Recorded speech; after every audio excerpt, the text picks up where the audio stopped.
একজন বিবাহিত ব্যক্তি যদি জেনা করে ফেলে, নাউজুবিল্লাহ, যে দেবর ভাবি শালিদুল্লাহ ভাই তোমরা শোনো, যদি বিবাহিত কোনো ব্যক্তি জেনা করে ফেলে, সে যদি খাস তওবা করে আল্লাহ পাকের কাছে, আল্লাহ পাক যদি তার সমস্ত গুনাহ মাফ করে দেন, তারপরেও যদি তার এই মামলাটা ইসলামিক কোর্টে চলে আসে, তাহলে তাকে রজম করতেই হবে, বেঁচে থাকার অধিকার নাই। আমি দলিল দিচ্ছি, শোনেন। নবী সাল্লাল্লাহু আলাইহি ওয়াসাল্লামের একজন সাহাবী, মহিলা সাহাবী, তিনি পাপ করে ফেলেছেন। কি করেছেন? জেনা করে ফেলেছেন। বিবাহিত ব্যক্তি ছিলেন। নবীর কাছে এসে বলছেন, ইয়া রাসূলুল্লাহ তাহিরনি, আমাকে পবিত্র করুন, আমি অন্যায় করেছি। নবী সাল্লাল্লাহু আলাইহি ওয়াসাল্লাম বলছেন, মুখ ফিরে নিচ্ছে, একবার ডান দিকে মুখ ফিরাচ্ছেন, একবার বাম দিকে মুখ ফিরাচ্ছেন। নবী শুনতে যাচ্ছেন না, কারণ এটা কোর্টে চলে আসলে বিপদ।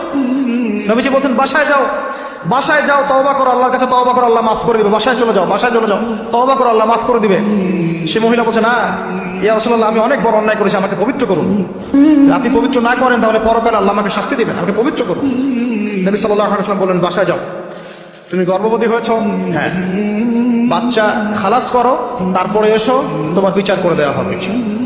সেই মহিলা বাসায় ফিরে গেল, তওবা করতে থাকলো, তার গর্ভের সন্তান বড় হতে লাগলো। এক পর্যায়ে সন্তান জন্ম হলো। সন্তান জন্ম হওয়ার পর সে এসে বলছে, ইয়া রাসূলুল্লাহ, এই যে কোলের বাচ্চা, এই যে 3 দিন আগে 4 দিন আগে হয়েছে সন্তান, আমাকে এখন পবিত্র করে দিন, আমাকে শাস্তি দিয়ে পবিত্র করুন।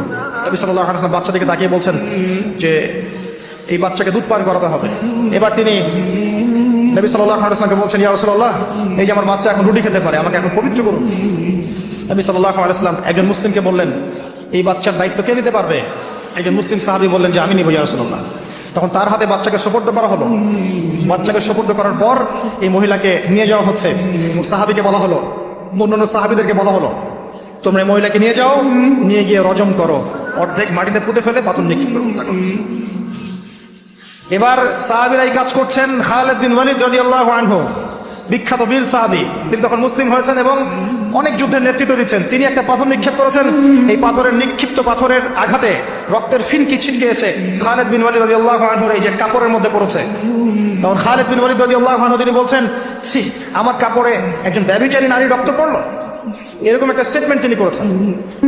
তখন নবী সাল্লাল্লাহু আলাইহি ওয়াসাল্লাম রাগ করে বলেন, ইয়া খালিদ, তুমি থামো, তুমি জানো এই মহিলা অন্যায় করার পর এমন তওবা আল্লাহর কাছে করেছে, এত বেশি তওবা সে আল্লাহর কাছে করেছে, এত বেশি তওবা আল্লাহর কাছে করেছে বিগত এই সময়গুলোতে, এই তওবা যদি পুরো মদিনাবাসীর মধ্যে ভাগ করে দেওয়া হয় তবুও কম হবে। এবং সেই মহিলা এখন জান্নাতে আছে, জান্নাতে নদীতে সাঁতার কাটছে। আমি বুঝাতে পারলাম কিনা? এই মহিলাকে আল্লাহ পাক মাফ করে দিয়েছেন, তিনি জান্নাতে আছেন ঠিকই, দুনিয়াতে তার বিচার নবীজি করেছেন তারপরেও। আমি কি বুঝাতে পারলাম যে বিবাহিত ব্যক্তি ব্যভিচার করলে কিরকম শাস্তি হবে? এরপরও যারা এখন ওই চেনার অপরাধে লিপ্ত আছেন, অবিবাহিত হন আর বিবাহিত হন, আল্লাহর ওয়াস্তে আজকে গভীর রাত্রে গিয়ে তওবা করবেন।